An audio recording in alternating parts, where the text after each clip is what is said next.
It was supposed to be an ordinary Wednesday afternoon. I'd just wrapped up work and was on my way home, no signs of tension, no lingering arguments from the night before. Everything seemed perfectly normal until it wasn't. I stepped into the house, dropped my keys onto the hallway table as usual, and noticed the TV was on in the living room, playing one of those reality shows she loved but with the volume muted. Her shoes, those bright red heels she'd just bought last month, were tossed casually by the door. That was the first sign something was off. Emily was known for being meticulous, practically obsessive about keeping things in order, and she'd never leave her shoes lying around. I headed toward the kitchen, expecting to find her there, maybe sipping on that bizarre detox tea she was so fond of. But she wasn't there. Actually, the whole house was almost eerily quiet except for the faint hum of the TV. That's when I noticed her phone, left face down on the kitchen counter, a rare occurrence.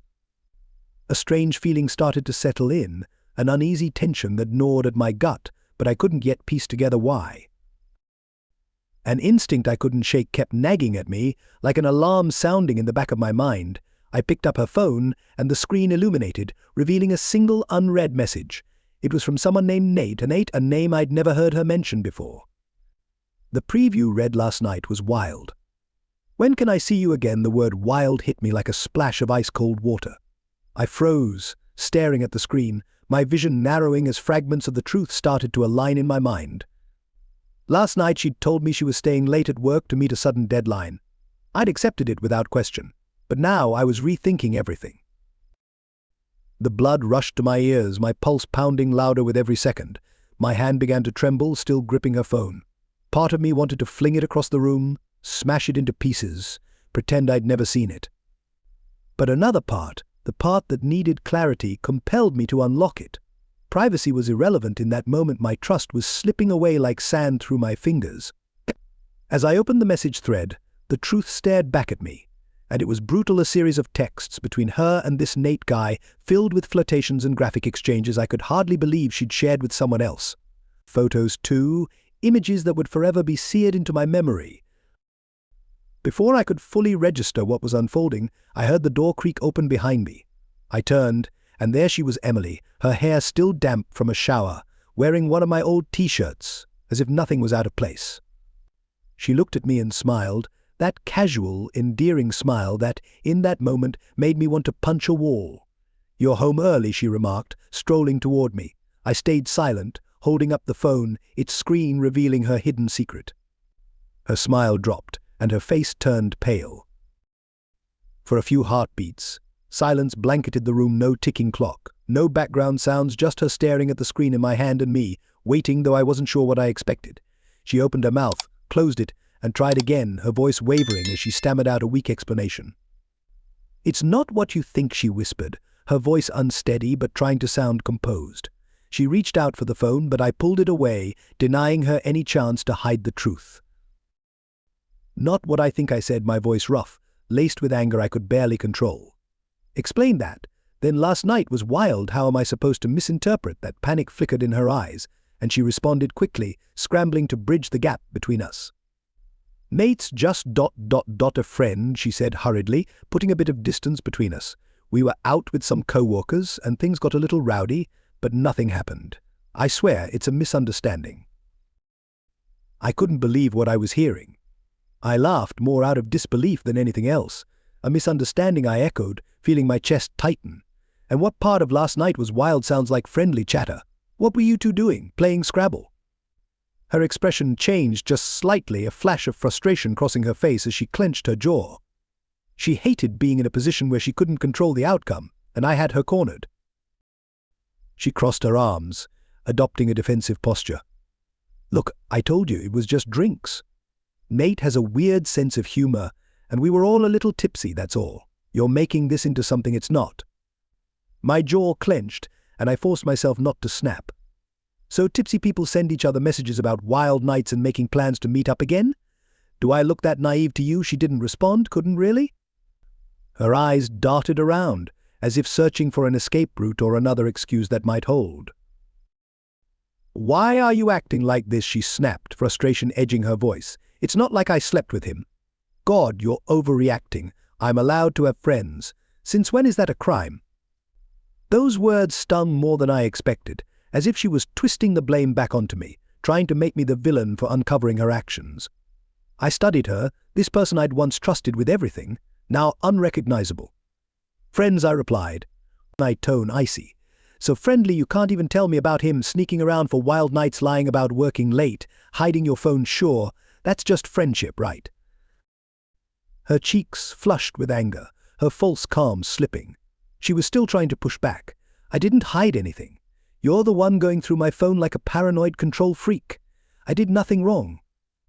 I couldn't take it anymore. I shoved the phone back toward her, rage simmering just beneath the surface. "You did nothing wrong? Then explain this," I demanded, scrolling back through the messages to the photos that made my stomach twist. "Explain to me how sending these to Nate is just being friendly," I demanded. Her eyes flashed, and for a brief moment, her usual composed expression cracked, replaced by a sneer. "You're unbelievable," she spat, her voice dripping with disdain. "I don't owe you any explanation. I told you nothing happened, and if you can't handle that, maybe you should consider why you're so insecure. Maybe this says more about you than it does about me." I stood there, my chest heaving as anger roared through my veins. Insecure, she was flipping this around, making me seem like the one with the issue. Classic tactic, make the victim feel guilty. I couldn't believe I was even still standing there, but I felt trapped in a storm of emotions, my mind clouded by fury. Then something snapped within me. I wasn't going to let her manipulate me anymore. Without a word, I turned and headed toward the bedroom, grabbing a bag and tossing clothes in without a second thought. She followed, her voice rising, panic bleeding into her words. "What are you doing? Are you really going to walk out over this, over nothing?" I zipped up the bag, casting one last look at her. She stood there, arms crossed, defiant, still clinging to control. That's when I saw it clearly. She didn't care, not really. She was only worried about getting caught, about losing her grip on the situation. There wasn't an ounce of regret in her eyes. "I'm done," I said, my voice steady but quiet. Then I walked out. As the front door slammed behind me, I felt something shift. It wasn't quite relief, it was like the pressure that had been building inside finally exploded. I dropped my bag on the porch, my hands shaking as I breathed in the crisp October air, the cold barely soothing the anger burning inside me. I paced the small porch, my heart thundering in my ears, replaying every word she'd said, every lie she'd thrown at me. Paranoid. Insecure. Nothing happened. She'd twisted the truth so easily, turning me into the one at fault, as though I was just an obstacle to manage. I pulled out my phone, staring at it blankly. I didn't even know who to call. My best friend Jason would tell me to calm down, that it wasn't worth blowing up my life. My brother, on the other hand, would urge me to leave and never look back. But I didn't want advice. I didn't even know what I needed. My anger was too raw, too consuming. Just then, the door flew open and Emily stormed out, her face flushed, eyes blazing. She was far from done. "You seriously just walked out?" she snapped, stepping onto the porch, her voice slicing through the air. "You're really going to pack a bag and leave over this?" She crossed her arms, practically daring me to answer. I stayed silent, struggling for words. I'd walked out to clear my head, yet here she was, pulling me right back into the turmoil. "Unbelievable," she spat, venom dripping from her tone. "You know what your problem is? You're so damn sensitive. One message and you lose it like a child. You think you can just storm off every time something doesn't go your way." "One message," I replied, my voice low and steely as I turned to face her. "It's not just one message, Emily. It's everything, the lies, the sneaking around, the way you talk to this guy, the photos you send. You've been hiding this for who knows how long, and now you want to act like I'm the one overreacting." She rolled her eyes, as though I was the one being unreasonable. "I told you, nothing happened. You're just paranoid because you don't trust me." I couldn't believe it. She was still clinging to the same story, refusing to admit anything. My fists clenched, but I forced myself to stay calm. "Paranoid?" I asked, keeping my voice steady. "What about the fact that you lied about where you were last night? You told me you were working late, but it turns out you were with Nate, whoever he is. How does that fit into your nothing happened story?" Her gaze narrowed, and for a fleeting moment I saw something, guilt, maybe, but it vanished as quickly as it appeared. She was skilled at this, too skilled. She shifted her stance, her voice taking on that defensive edge again. "I didn't lie.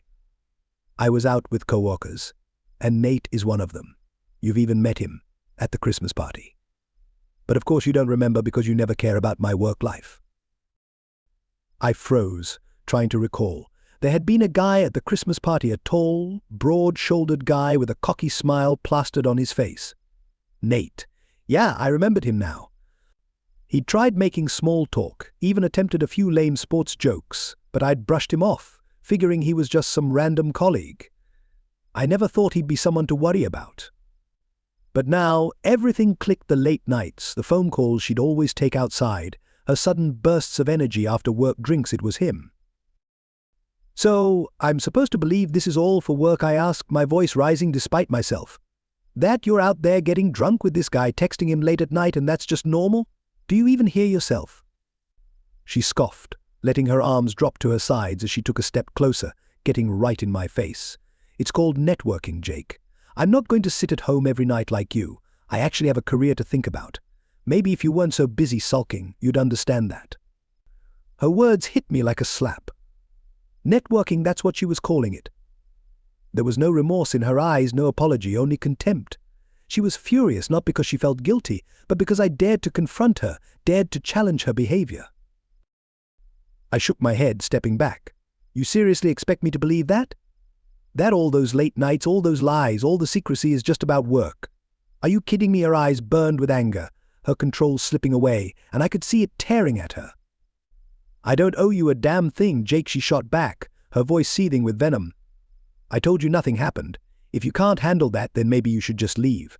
Maybe that's the real issue. Maybe I'm just tired of you playing detective in your own sad little life."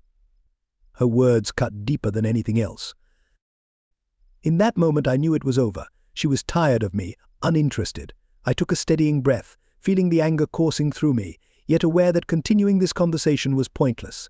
She wasn't about to confess, apologize, or show an ounce of respect, not anymore. So I did the only thing that came to mind. I brushed past her, walked inside, and headed straight to the kitchen. I grabbed the grocery notepad, scrawled a few words, tossed it onto the table, and left without looking back. As I stepped off the porch, her voice followed, rising in fury as she demanded to know what I'd written, but I kept walking, indifferent. The note was blunt, just friendly meetings, huh? I drove aimlessly for hours, city lights streaming by in a blur, as I wrestled with a storm of emotions: anger, betrayal, disbelief, all crashing together inside me.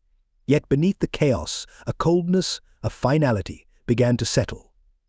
Her words echoed in my mind, that one word bored repeating over and over. It wasn't just the affair or whatever she was trying to call it. It was the way she'd spoken to me, like I was a nuisance, unimportant. How did we even get here? By the time I reached Jason's driveway, it was past midnight. I hadn't called, but I knew it wouldn't matter. Jason had been my best friend for years, and he'd answer no matter the hour. When I knocked, the door opened quickly, and there he stood, rubbing his eyes, yet looking worried the moment he saw my face. "Jesus, Jake, what happened?" he asked, stepping aside. I didn't reply immediately. I just walked in, sank into the couch, feeling exhaustion wash over me. Jason took a seat across from me, waiting for me to speak, but he knew it was serious, even if he didn't yet know how bad. I took a deep breath, running my hands over my face. "She's been cheating, man." Jason's usual calm expression tightened. "Emily? No way. Are you sure?" I nodded slowly. "I found messages, photos. She's lied about everything, working late, where she's been. This guy Nate from her office. I saw it all, Jason." Jason stayed silent, absorbing it all. He wasn't one to react quickly, which I respected. He let the silence linger before finally asking, "Did you confront her?"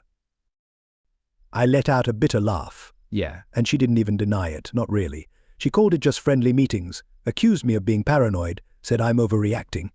And then she hit me with this: "She's bored of me." Can you believe that? Bored. Jason leaned back, rubbing his neck. "Man, that's messed up." "Yeah, no kidding," I shot back, my tone sharp. I left, packed a bag, wrote her a note, just friendly meetings, and walked out. Jason let out a low whistle. "Good, she deserves that. But Jake, what now? Are you planning to go back, try to work things out?" His question hung in the air, the weight of it heavy. I didn't know what I wanted. Half of me wanted to walk back in and tear her world apart, the way she had mine. The other half just wanted to leave, never looking back. I don't know, I said, my voice softer. I thought leaving would make me feel better, but I don't. I just feel ... empty, like it's all unreal. Jason nodded. I get it, man. I've known you both for years, and I know this isn't something you can just walk away from. But you have to think about yourself. You can't stay with someone who disrespects you. It'll eat you alive. I knew he was right. Knowing and accepting it, though, felt worlds apart. I sat there in the dim light, silence stretching between us. After a while, Jason stood, grabbed 2 beers from the fridge, and handed me one. I took it, grateful to have something in my hands, even if it did little to help. She apologized, he asked after a long sip. I shook my head. Not once. Just excuses. Said I was blowing it out of proportion, that I was acting crazy. She wouldn't even admit she was wrong. Jason frowned, looking at his bottle as if he wanted to say more but held back. What, I asked, leaning forward.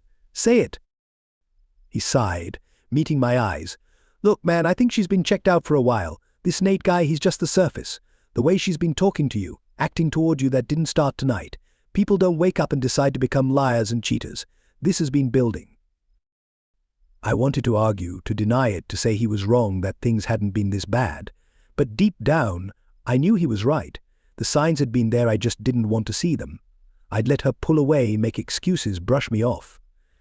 Maybe I couldn't admit that the woman I loved was gone, that she'd become someone unrecognizable. Jason leaned forward, his tone softer. You have to decide what's best for you. If you go back and she keeps treating you like this, what will that do to you? You think she'll change? Or is this who she really is now? I looked down at the bottle, its cool surface slick in my palm. I didn't have an answer, didn't know what I wanted. But what I did know, with growing clarity, was that the Emily I fell in love with was gone. Maybe she'd been gone for a long time. The next morning I woke on Jason's couch, the events of the night before flooding back like a bad dream. But it wasn't a dream, it was my reality. I checked my phone, no calls, no texts. Emily hadn't even checked to see where I was. But she didn't care. I knew then, whatever we'd once had was shattered, too broken to mend. I wasn't going to spend my life picking up pieces of a ruined marriage. I took a deep breath and accepted it. By the time sunlight crept through Jason's windows, the truth had settled into my bones. The harsh, undeniable reality settled in, one that didn't allow room for second chances or hopes she'd change. I sat on the couch, watching the light filter in, feeling numb. The events of the night before felt raw, like an unhealed wound, but the pain had dulled, heavy but quiet. Jason had left early, leaving a note on the counter that read, "Call me if you need anything. Don't let her drag you back in." Man, I stared at the note, letting the words sink in more than they probably should have, since that's exactly what I feared, that she'd pull me back in. Emily had always known how to manipulate things, how to get under my skin, leaving me questioning everything. She didn't even need to apologize a single calculated move, and I'd find myself doubting my own sense of reality. But not this time. I picked up my phone, scrolled through contacts, and landed on the one number I never thought I'd have to call. Life had a way of dealing blows you couldn't dodge forever. My finger hovered over the call button, and I felt a tightness in my throat. "Do it, Jake." Don't look back. The phone rang twice before a voice answered. "Carlson Law Firm, how may I assist you?" My voice cracked as I said, "Hello, I need to speak with someone about filing for divorce." The words felt strange, as though they belonged to someone else's story, not mine. But as I said them, something inside clicked, a line drawn, a door shut. There was no turning back now, and I didn't want to. Not after last night. The receptionist connected me to a lawyer named Diane, a no-nonsense woman who dove straight into the details. "So, Mr. Carter," she began after I briefly explained, "have you and your wife discussed the possibility of divorce, or is this your initial step?" "No," I replied, swallowing hard. "I walked out last night. She doesn't know I'm calling." A brief pause followed, as though she was gauging her response. "Understood. This must be difficult, but you're taking the right step by seeking information first. I'll need some specifics to proceed: assets, finances, any children." "No kids," I answered quickly, feeling a wave of relief. If anything made this easier, it was that. Emily and I had spoken about having kids early in our marriage, but the idea was always vague, pushed aside for later. Now I couldn't imagine dragging a child through this mess. "Good," she said, her tone brisk but sympathetic. "That simplifies things a bit. Are you looking for a swift separation, or are there specific terms you'd like to discuss?" I hesitated, trying to figure out what I wanted. My mind flashed to her face last night, the anger, the coldness, the way she looked at me, as if I were a burden. Bitterness rose, but I pushed it down. This wasn't about revenge or anger, it was about choosing myself for once. "I just want out," I said quietly, gripping the phone tighter. "She can keep the house, the car. I just need this to be over." Diane's voice softened slightly. "I understand. But let's take it step by step. I'll draft paperwork for a no-contest divorce, and we can go from there. I know you're ready to move on, but it's important to ensure you're legally protected, even if you want a clean break." I nodded, even though she couldn't see me. "Yeah, okay, let's get it done." We ended the conversation, and while the weight on my chest hadn't lifted, it had shifted. There was something final in those words, something solid in actually taking the first step to end the marriage. But it didn't feel satisfying. It didn't feel like freedom, just a heavy sadness, the sense that this wasn't how it was supposed to end. I thought we'd built something real, something that could withstand anything. But in the end, it collapsed like a house of cards. Worst of all, I didn't even recognize the person she'd become. Maybe, deep down, I'd known Jason was right. This wasn't about Nate or a few texts or one rough night. This had been building for a long time. Emily had been drifting away, and I'd been too blind or too hopeful to notice. I grabbed my overnight bag and headed to my car, but instead of heading back to Jason's, I started the engine and drove toward the house, our house. I didn't plan on talking to her. I had nothing more to say, but I needed to pick up a few more things and face the reality of it all. As I pulled into the driveway, her car was still there, but something felt off. The living room curtains were drawn, and the place looked eerily still. I hesitated before stepping out and walking up the path to the front door. I hadn't thought about what I'd do if she was home, but I didn't have the energy to argue again. Just grab what I needed and leave. Simple. As I opened the door, the silence inside struck me. No TV buzzing in the background, no pacing footsteps or phone chatter, just silence. My footsteps echoed as I walked through the house. I headed for the bedroom, grabbed more clothes, and stuffed them into my bag. Then I saw it there on my side of the bed was a crumpled piece of paper. My heart raced as I stepped closer and reached for it, unfolding it slowly. It was my note, the one I'd left the night before, just friendly meetings. But now, written at the bottom in her handwriting, was a single word: goodbye. For a moment I couldn't breathe, my mind scrambling to understand what that meant. Was she gone? Had she left? I dropped the note and hurried through the house, checking every room. Her clothes were missing, the bathroom empty, even the photos on the walls, our memories from vacations, weddings, holidays, were gone. She'd cleared out just like that. It hit me all at once, the cold, brutal finality of it. Emily hadn't waited to talk, hadn't tried to explain or apologize, hadn't fought for us. She just left, as if I was nothing, as if we'd never meant anything. I stood in the empty house, the silence now deafening, and realized the truth. I wasn't just ending the marriage. She had ended us long ago. The emptiness of the house enveloped me. I stood in the bedroom, staring at the empty closets, the bare dresser where her jewelry used to be, and that stupid note she'd left, crumpled on the floor. Goodbye, a single word written with the same cold indifference she'd shown me the night before. It wasn't just the house that felt empty. It was me, hollow, like everything I'd known and built had been torn away, leaving nothing but the ghost of what once was. She was gone, just like that. I should have felt something: anger, sorrow, relief, anything, but instead, there was only this overwhelming numbness, like my mind couldn't grasp it all.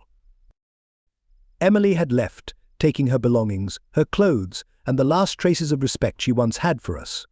She hadn't fought for anything, hadn't even tried. She simply vanished, walking out of my life as easily as the trust between us had disappeared.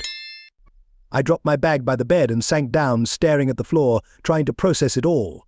My phone buzzed in my pocket, but I ignored it. It was probably Jason checking in, but I couldn't bring myself to talk to anyone right now, not while my life felt like a bad movie unraveling in slow motion.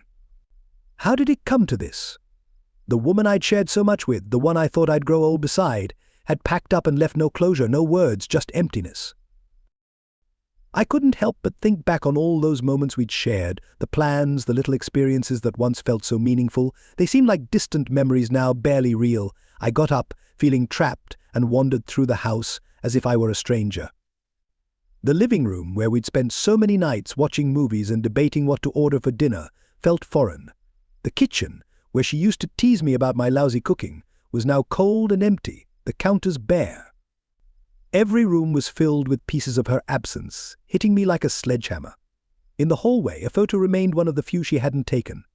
It was from our honeymoon, both of us standing on a beach, arms wrapped around each other, smiling like we didn't have a care in the world. I could remember that day so clearly, how she had laughed when I stumbled trying to set up the camera timer. Her laugh had been genuine then, the love felt real. Now looking at that photo felt like staring at strangers. Who were those people? And what had happened to them? I pulled the photo down from the wall, not even sure why, and placed it face down on the table. I couldn't bear to look at it anymore. I couldn't keep clinging to something that was already gone. I drifted back to the kitchen, grabbed a glass from the cabinet, and filled it with water.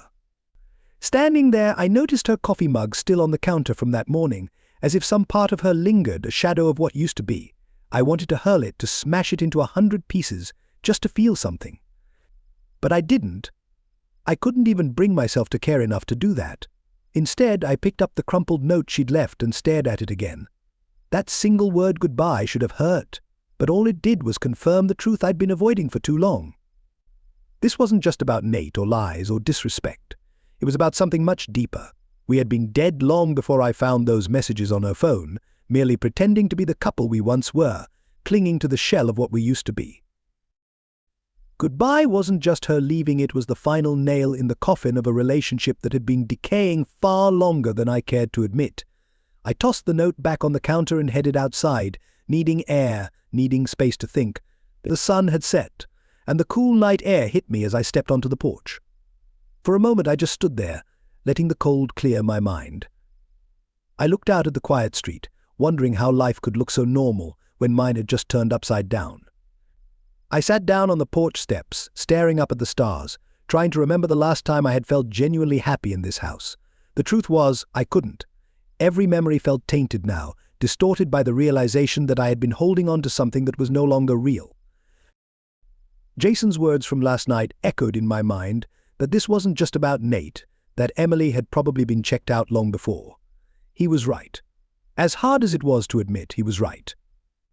I'd been clinging to the idea of her, of us, not realizing she had already moved on, at least in her mind, even if she hadn't physically left until now. I leaned back, resting my head against the porch railing, closing my eyes and letting the weight of it all settle in. I didn't cry, I didn't rage, I just sat there, feeling the strange calm that comes after the storm has passed. She was gone, and there was no point in fighting it, no point in replaying the arguments, the lies, the excuses. The door had closed on us, and I wasn't about to stand there, pounding on it for answers I'd never get. Eventually I stood up and walked back inside. The house was dark, silent, and for the first time it didn't feel like home. It was just a place, four walls, that once held a life I no longer recognized. I picked up my bag from the bedroom, slung it over my shoulder, and didn't look back as I stepped out into the night. I knew one thing for certain: whatever lay ahead, it wouldn't include her. This chapter of my life was over, and though it was painful to admit, there was a strange freedom in that. No more lies, no more pretense. Just me, walking away from the ghost of the person she used to be. Goodbye, I thought, echoing her final word in my mind. This time, however, it wasn't full of bitterness, it was a release. I got into my car, started the engine, and drove away, not just from the house but from everything we had been together. There was no turning back, only forward.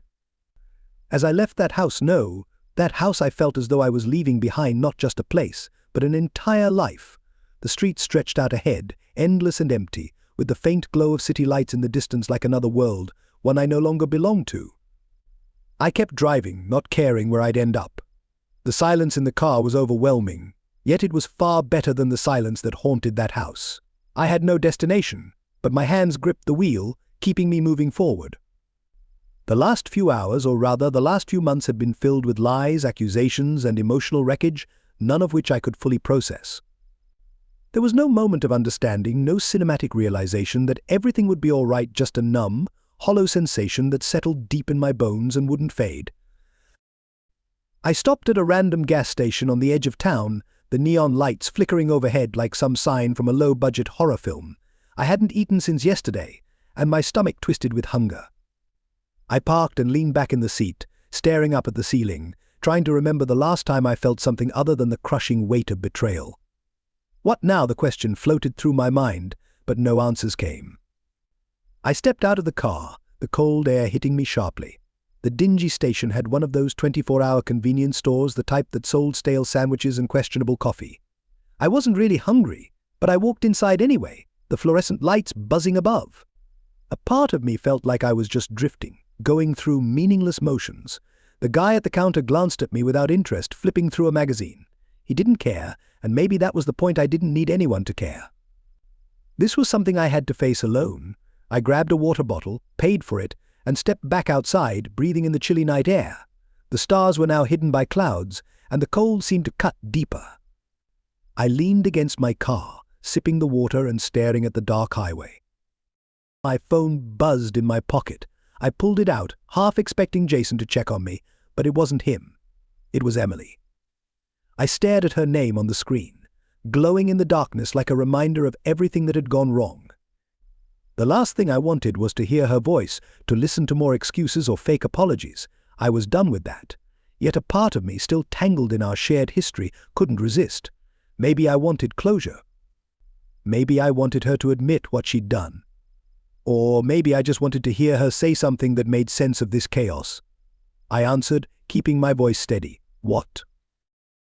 There was silence on the other end for a moment, then her voice came through, soft but tense. Jake, I'm sorry. I closed my eyes, feeling the familiar anger rise again. Her words were empty, hollow. I'd heard her say sorry 1,000 times for small things, for arguments we'd later laugh about, but this was different. This wasn't something a simple apology could fix. For what? I asked coldly. Sorry you got caught. Sorry you didn't cover your tracks before I found out. What exactly are you sorry for, Emily? She hesitated, and I could almost hear her mind racing, trying to find the right angle. I didn't mean for it to go this far, she finally said, her voice cracking slightly. I don't even know what happened. Everything just got complicated. The complicated, I interrupted, my anger spilling over. You're calling it complicated? You lied to me for months, maybe longer. You cheated, Emily. That's not complicated, that's betrayal. I know, she said, her voice panicked now. I know, Jake. I messed up. I don't even know why I did it, okay? Things between us haven't been right for a long time. I felt like I was drowning, and I didn't know how to fix it. And then ... Nate. I nearly threw the phone across the parking lot at the sound of his name. Stop. I don't want to hear about him. I don't want to hear excuses about how I wasn't enough or how things got tough. You think any of that justifies what you did because you felt bored? It wasn't boredom, she said, her voice breaking. I was scared that we were falling apart, that I wasn't enough for you anymore. I know it sounds stupid, but I was afraid you didn't love me the same way, and I. You were afraid I didn't love you. I couldn't believe what I was hearing. The nerve of it. She'd been the one sneaking around, sending messages, doing who knows what with Nate, and now she was twisting it around, making it about her fears. Emily, I gave everything to us. Everything. And you threw it all away because you were scared. Don't try to turn this into you being a victim. Silence followed, heavy and thick, and for a second I thought she'd hung up. Then I heard her take a deep breath. I know I messed up, she whispered, and I don't expect you to forgive me. I just know what to say. I never meant to hurt you. Well, you did, I replied flatly, the numbness taking over. I was done with this conversation, done with her trying to twist the knife while pretending to patch me up. Look, Emily, this is over. There's no fixing this. You didn't just hurt me, you destroyed everything we had. I still love you, she whispered, her words barely audible. But I didn't believe her. Maybe she thought she loved me, in her own twisted way, but love isn't supposed to feel like this. Love doesn't leave you hollow. Broken, it doesn't tear your life apart while the other person walks away without a second glance. I don't care, I said, my voice hardening. I'm filing for divorce. This is done. A long pause followed, and I could hear her shaky breaths on the other end. but I felt no pity, no remorse, nothing. "Okay," she whispered finally, sounding defeated. "I understand." I hung up, not wanting to drag it out any longer. It was over. The final thread that had been holding us together, frayed as it was, had snapped. I stood there in the empty parking lot, staring at my phone, feeling the weight of what had just happened settle in. There was no going back now, no more waiting for her to come around, no more hoping for an apology that would make things right. The life I had with Emily was gone, and with that call, I had finally severed the last piece of it. For the first time, I felt a strange sense of clarity, not happiness, not relief, just clarity. There was nothing left to mend, nothing left to save. The fall was complete, but maybe, just maybe, I was ready to start rising. After I hung up, the silence wrapped around me like a thick fog in the cold night air. I leaned against the car, staring into the distance, waiting for some feeling to hit me: anger, sadness, regret. But nothing came. Just the same dull, empty sensation that had been gnawing at me since I walked out of that house. Emily was gone. The conversation was over. The marriage, the future I'd envisioned, all of it was gone, and I hadn't tried to stop it. The phone was still clutched in my hand, but I couldn't bring myself to look at it. Instead, I dropped it on the passenger seat, shut the car door, and started walking. There was nothing but the stretch of empty road ahead and the dim neon glow of the gas station behind me. My footsteps echoed on the asphalt, each one feeling heavier than the last. With every step, I realized I was leaving more than just a relationship behind. I was leaving behind the man I had been her husband, the guy who believed in forever, who trusted, who thought love could fix anything. That person was gone, and I was leaving him here on this road, along with all the broken pieces of my life. The truth was, I didn't know who I was anymore or who I would become, but I knew one thing: I wasn't going back. I kept walking, the cold air cutting through my jacket, but it didn't snap me out of the haze. My mind kept drifting to the phone call, her shaky, soft voice still lingering in my ears. "I still love you." I didn't know if she even believed those words, but some part of me did, or maybe it was just the part that wanted to believe in the woman I had loved all those years ago. The woman who wasn't a liar, wasn't a cheat, wasn't a stranger, but that woman was gone now. Maybe she had never really been there. I stopped walking, standing still in the middle of the road, looking up at the sky. The clouds had cleared, and now I could see the stars faintly twinkling above. They felt distant, much like everything else. The life I thought I'd built with Emily felt distant, like a memory already fading away. What was I supposed to do next? I didn't have answers, didn't have a plan, just a hollow space where our life used to be. There was no going back to that house, no going back to her. Even if I could, what would be the point? She had made her choice, and now I was making mine. I turned around, walking back toward the gas station, my breath forming misty clouds in the cold night. The weight on my shoulders hadn't gone, but beneath it was something new, maybe the faintest spark of hope, not for what I'd lost, but for whatever lay ahead. I got back into the car, the chill still clinging to me as I settled behind the wheel, staring out at the dark road. The world felt bigger than it had in a long time, as though I was standing on the edge of something vast and unknown. It was frightening, but it also felt like a chance to start fresh, to be someone new. I didn't start the car right away. I just sat there, thinking about what Jason had said, about how Emily had probably checked out of our marriage long before Nate entered the picture. He was right, of course. I'd held on to the idea of us for too long, convincing myself things would improve, that we could fix it. But deep down, I'd known the truth for a while and just hadn't wanted to face it. Emily had checked out, but so had I in my own way. I'd let the silence between us grow, let the distance widen day by day. I had stopped trying, stopped fighting for what we used to be. Maybe that was why her betrayal hurt so much, because it wasn't just her that had torn us apart. It was both of us. I reached for my phone again, scrolling through my contacts until I found Jason's name. My thumb hovered over the call button, and for a moment I hesitated, but then I pressed it. It rang twice before he answered, his voice groggy but instantly worried. "Jake, you all right?" "I'm fine," I lied, knowing he wouldn't believe me. I talked to her." There was a pause, and then he let out a sigh. "And?" "She's gone," I said quietly. "Left the house, took everything. I guess it's really over." Jason didn't reply right away. He knew better than to toss out some cliché about how things would get better or how I'd move on. Instead, he just said, "I'm sorry, man." I nodded, even though he couldn't see me. "Yeah, me too." "Where are you now?" I looked around at the dark road ahead. Some gas station on the edge of town. Not sure where I'm heading. "You don't have to know right now," he said calmly. "Just come back here. We'll figure it out in the morning." There was something reassuring in his words, in the way he didn't expect me to have everything figured out, in the way he wasn't trying to fix anything just to be there. "Yeah," I said, starting the car. "I'll be there soon?" The drive back to Jason's was quiet, the night surrounding me like a blanket. But this time the silence wasn't as heavy. It wasn't the kind of stifling quiet that had lingered between Emily and me. It was simply peace.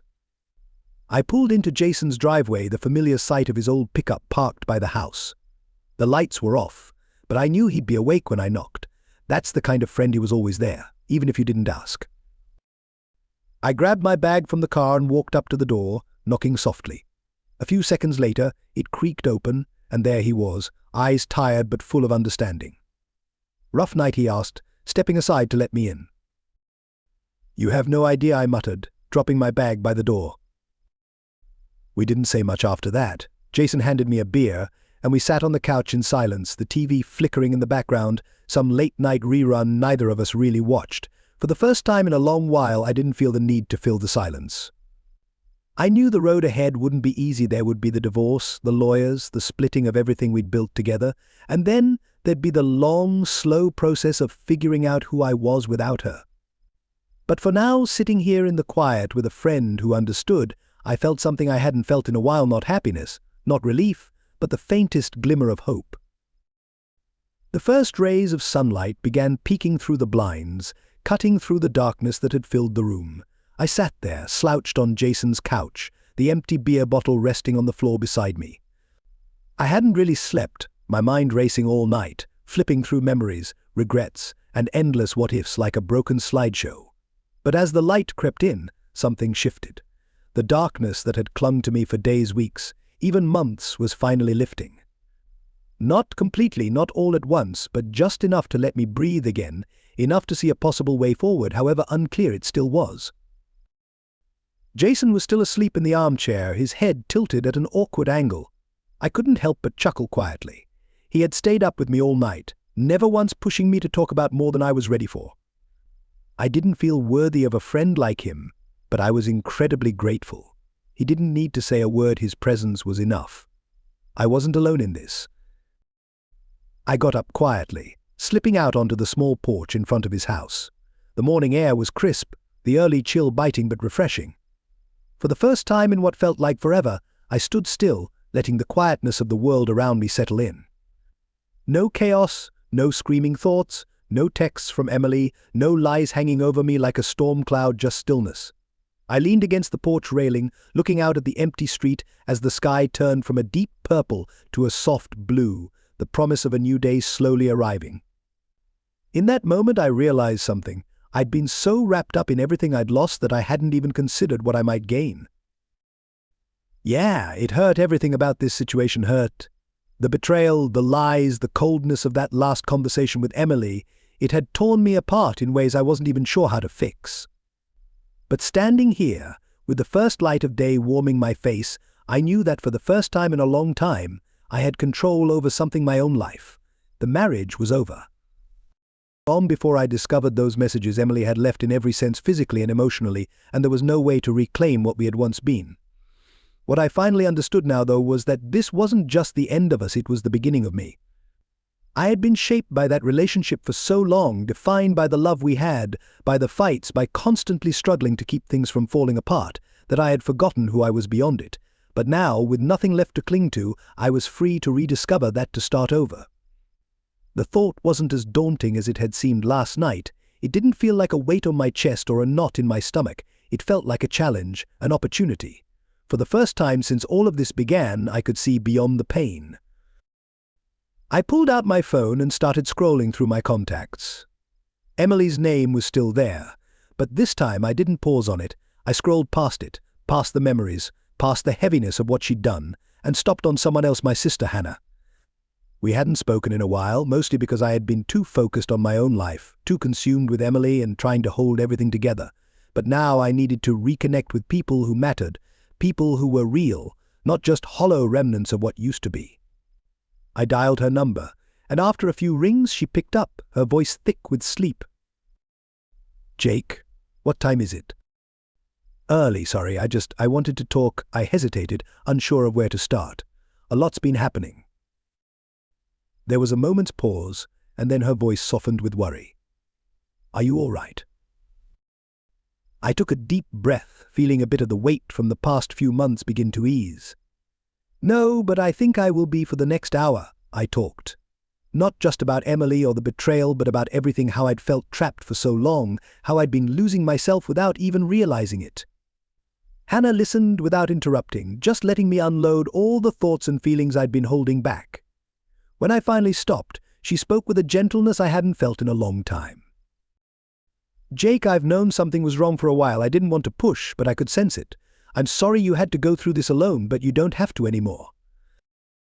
Her words hit me in a way nothing else had. She was right. I didn't have to go through this alone, not anymore. I had people who cared, people who would help me pick up the pieces without judging me for breaking down. "I know," I replied, feeling an unusual calm wash over me. "Thank you, Hannah." We talked a bit longer, making plans to meet up that weekend, and when I finally hung up, I felt lighter, not fixed, not healed, but lighter, as if I'd taken the first genuine step toward something new. I stayed on the porch a little while longer, watching as the sun climbed higher, casting a warm glow over the quiet neighborhood. The world seemed larger now, full of possibilities I hadn't noticed before. It wasn't just about surviving anymore, it was about rebuilding, figuring out what came next, and for the first time I was ready to face that. Eventually, Jason woke up and joined me outside, squinting in the sunlight, still half asleep. He handed me a fresh cup of coffee, his silent way of saying he was there for me without needing words. "You good?" he asked, taking a sip from his own mug. I nodded, looking out toward the horizon. "I think I will be." We sat in silence for a while, the morning unfolding before us like a blank page. I didn't know what the future would hold, but that was okay. For the first time in a long while, I was comfortable with not having all the answers. I just needed to keep moving forward, and as the sun rose higher in the sky, I made a promise to myself I wasn't going to let this break me. I wasn't going to let Emily's betrayal define the rest of my life. I had fallen hard, but I would rise from it, not for her, not for anyone else, but for me. It wouldn't be easy, there were still tough days and moments of healing ahead, but I was finished living in the shadows of what used to be. I was ready to start living for the possibilities of what could be. And with that thought, I took my first step into the rest of my life.